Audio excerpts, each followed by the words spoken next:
আপনি বুকে হাত বেঁধেছেন, বাঁধেন। 52 জন সাহাবী রফিয়েদের পক্ষে কথা আছে, আলহামদুলিল্লাহ, ভালো আমল। আপনি নাভিতে বাঁধেন, আপনি নিচে বাঁধেন, আপনি ছেড়ে দেন, অসুবিধা নাই। ইমাম মালিকের লোকেরা কি করে? আল্লাহু আকবার, বাঁধবো না, কি করবি কর। আপনি মক্কা মদিনায় গেলে দেখবেন, হায় রে, আল্লাহু আকবার। আমি তো প্রথম গিয়ে হয়রান হয়ে গেছি, এগুলি আবার করতে গিয়ে এলো। রাসূল সাল্লাল্লাহু আলাইহি ওয়াসাল্লাম তাহাজ্জুদ পড়তে পড়তে অনেক সময় হাত ধরে যেত, হাতটা এভাবে ছেড়ে দিতেন। ওটাই তারা নিয়েছে ইসলামের সৌন্দর্য, ডাইভার্সিটি।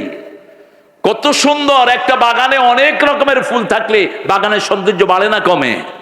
বাড়ে। আমরা মাথায় টুপি দিয়েছি, কত রঙের টুপি।